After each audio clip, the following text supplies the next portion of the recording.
This video is for educational purposes only, not financial advice. This is a fair value gap. Price bounces, leaving a very clear gap, and now it's pulling back to test it. Looks like a perfect setup, doesn't it? Would you hit the buy button? Most people would, and I used to as well. But now take a look at this one. Also, a fair value gap. Also the exact same pullback to test it. This time, would you take the trade? The exact same setup, but completely opposite results. And here is the expensive lesson that cost me a lot of money to finally realize. The problem is never about whether you draw your box correctly or not. The problem is, why did that box appear right here? In this video, I'm going to share with you how I currently trade FVGs, not to blindly jump into every single gap, but to truly understand which FVG is worth risking your capital for, which FVG is a trap that you must avoid, and when an FVG actually has a clear story behind it. Instead of just talking pure theory, let's open up a real chart. And this is always my step number one. Don't glue your eyes to the chart looking for FVG boxes just yet. The first thing you have to do is take a step back, look at the bigger picture, to see which side is dominating the market. Look at this chart right here. The market structure is making lower highs and lower lows. The bearish impulses, red moves, are very long and decisive, while these bullish pullbacks, blue moves, are weak and struggling. It is crystal clear, sellers are in full control. They even just push the price down, smashing through the last line of defense of the buyers at this low. A very strong break of structure, BOS. Now, I start scanning for FVGs. Look at this purple zone down here. It is a bullish FVG. Price pushed up very nicely, but why do I call it a trap? Because if you try to buy here, you are trading directly against an aggressive sell-off from the sellers, and you can see the result. This box gets sliced right through without any hesitation. One strong push is not enough to break an entire trend. Never trade FVGs against the trend. Now look up at the second FVG up here. This one is different. First, it is a bearish FVG, going perfectly in line with the trend. Second, look closely at these two wicks pointing up right before the price dropped. Price tried to push higher to sweep the liquidity, stop hunt, of early sellers, and then the buyers completely exhausted their strength. And third, right after that, sellers dumped the price, leaving this gap and breaking the structure. Pro-trend, liquidity sweep, and a break of structure. This is an FVG that has the footprint of the dominant side. My job now is to put it on the radar. Price starts pulling back up to test this FVG. But I never blindly place limit orders. I have to wait and see if the sellers actually step back in to defend this price zone. And here's the answer. Sellers immediately dropped a massive red candle, completely swallowing the previous green candle. The confirmation is there. This is when I pull the trigger, opening a short position here. My stop loss is always safely placed way above the swing high that led to the structure break. Because I waited for a confirmation candle, the price has already moved a bit, making the stop loss distance quite wide. The safest target is this old low, but with such a wide stop loss, the risk to reward ratio, R to R, down to this level is only 1R. Usually, a 1R trade is not really worth the effort, but because this setup is heavily pro-trend, I decide to stretch the take profit down to the 2R mark. The plan is, I will monitor the price closely when it hits the old low. If buyers rush in to defend the price aggressively, I will manage the trade actively and secure the 1R profit. But if the price slices through it easily, I'll hold it for 2R. Price dumps straight down, slicing right through the old low, smashing past the 2R mark, but I still don't close it in a hurry. When you have the trend on your side, let the winners run. I only close the trade when I see buyers starting to step in to block the way. And here it is. As soon as I see this green candle leaving a strong wick from the bottom, I close the trade. In reality, this trade banked roughly 2R. If you were lazy and just set a hard take profit, it would have hit 2R very smoothly as well. Right during that take profit drop, the market creates another new bearish FVG right here. The structure is still making lower highs and lower lows, and there is also a break of structure, In theory, it's the exact same setup as the trade we just won. But I absolutely do not open a short here. Why? There are two extremely important reasons. First, look closely at the price action in this pullback area. We see up to 2 candles with very strong wicks rejecting from the downside, proving that buyers are defending extremely aggressively. Although when the price taps the FVG, sellers also step in to push it down, leaving an upper wick. It is noticeably weaker than the buyers below. This area is very choppy and highly contested. Even if the price pushes down further, it is highly likely that it won't go far. And the second reason is the risk-to-reward math. If you short here, a proper stop loss must be placed all the way up above this old high. Meanwhile, the safe target is only hovering around the newly created low. The measured R to R is not even 1 R. Betting a huge risk for a tiny reward is the fastest way to blow your account. Trading is not a machine where you just see a pro-trend FVG and hit the button. You have to be able to read the struggle of the price and know when to patiently stay out to protect your capital. After deciding to skip the bearish FVG at the end of the previous clip, I continued to wait. And here is what the market did next. Look at the price action inside this blue box. This is exactly a contested zone. After a long bearish run, we can see the sellers are starting to look weak. Following that is a series of small sideways candles. Selling pressure is truly exhausted at this point. It's unclear who has the upper hand. The market is compressing and waiting for a breakout. And then what happens? Right after that tight consolidation, the market spikes down one leg, creating a long wick to sweep the liquidity of those who entered long early and placed tight stop losses. Right after that sweep, buyers step in. A strong green candle displaces to the upside. This impulse leaves a bullish FVG right here. At the same time, it creates a change of character, CHOCH signal. This is when we can consider flipping our bias from short to long. Price starts pulling back to the FVG, but look at how it pulls back. Very slowly, very technically. A beautiful pullback. Sellers are pushing down, but the momentum is not overwhelming. At this moment, our job is not to enter yet, but to wait and see how buyers and sellers react at this FVG zone. And here, when tapping deep into the FVG, the candles start leaving wicks. Buyers are still holding this zone and are showing intentions to push back up, escaping the FVG. The confluences are lining up pretty well. If we decide to open a trade here, the plan would look like this. For take profit, TP, I will expect the price to retrace back to this strong supply zone up here, and the stop loss, SL, will be safely placed below the wick that just swept liquidity earlier, where a solid demand zone is protecting it. Since this impulse broke the bearish structure, CHOCH, and confirmed buyers taking control, expecting a TP at that upper supply zone is totally feasible. When the confirmation candle closes, I decide to enter long.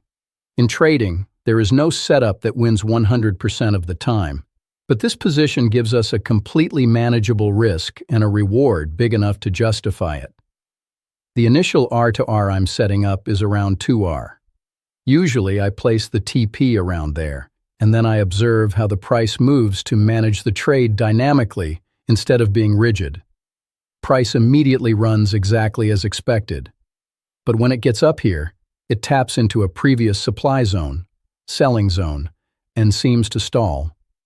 At this point, your account is in the green, seeing the price stall. The common psychology of the majority is wanting to hit the close button early. But look at the candles. The bullish structure hasn't been broken at all. Closing early right now is driven by fear, not by analysis. Therefore, I decide to hold the trade. The plan now is to wait and see if the price pulls back to retest the old high, this blue box. If the price holds this zone, I will hold the trade. If it fails to hold, I'll close it right away. Excellent.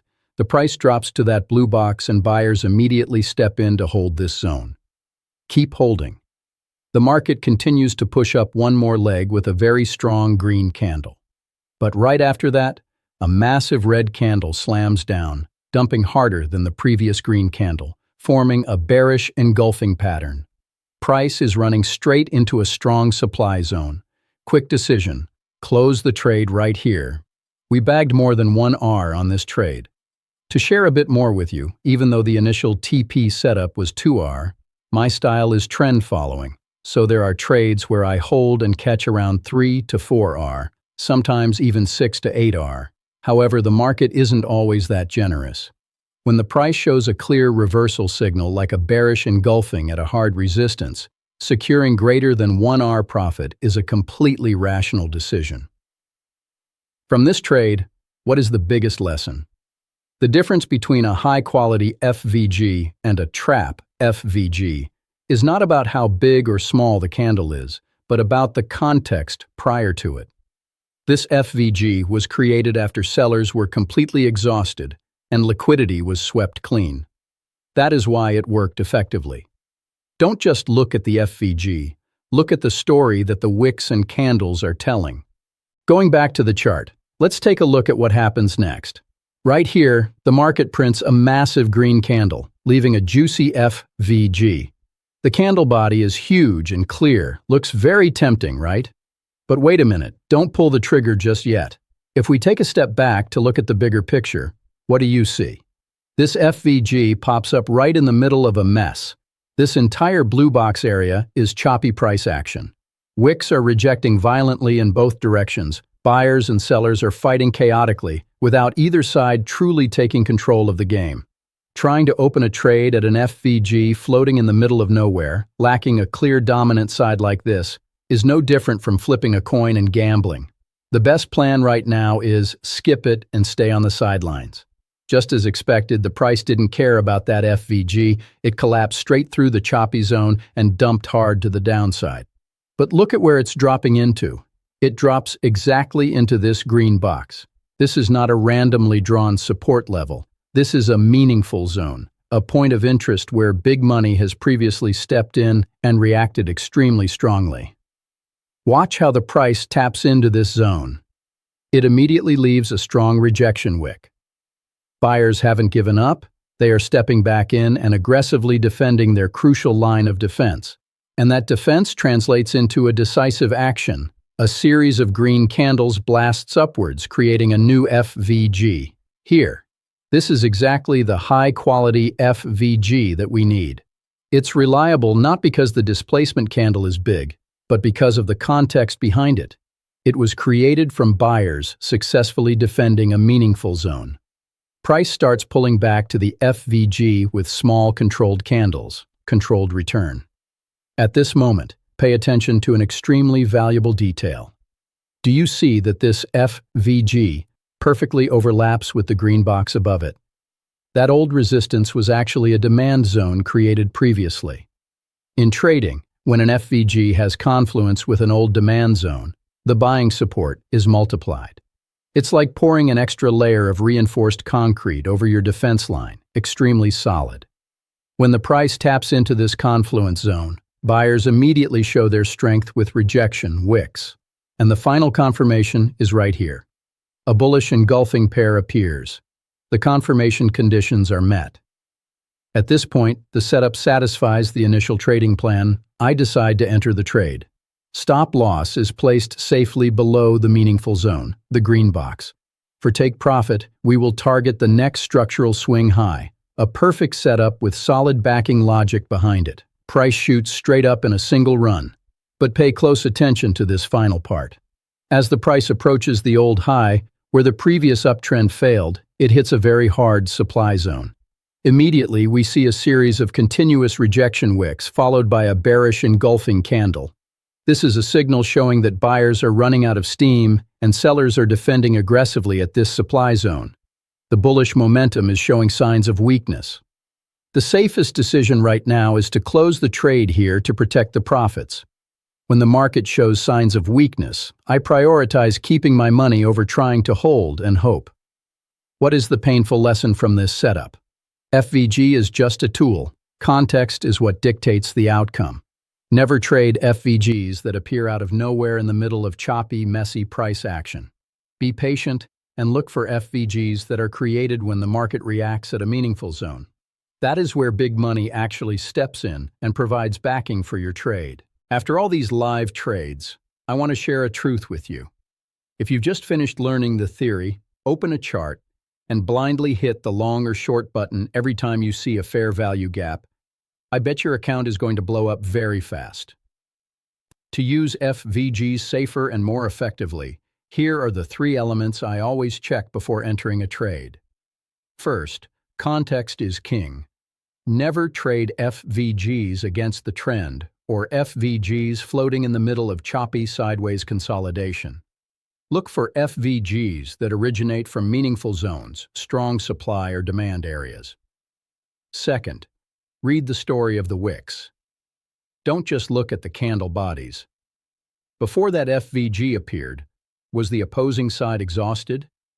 Was there a liquidity sweep to hunt them out of the market? If so, that FVG truly carries the footprint of smart money. And finally, confirmation. Even if the context is beautiful and the FVG is textbook, you still have to wait for the price to pull back in a controlled manner. Don't rush to pull the trigger. Be patient and wait for a confirmation, like a strong rejection wick or an engulfing pattern. Trading is not about trying to win every single trade. Sometimes, recognizing a trap, deciding to stay on the sidelines, and rejecting a trash setup is actually your most profitable decision of the day. Stay disciplined, protect your capital tightly, and let the probabilities do the rest. Today's breakdown video ends here. I hope these real-world perspectives will help you feel more confident when facing the market. If you found the value I shared helpful, don't forget to drop a like and subscribe to support the channel. Trade safe, stay disciplined. See you guys in the next videos.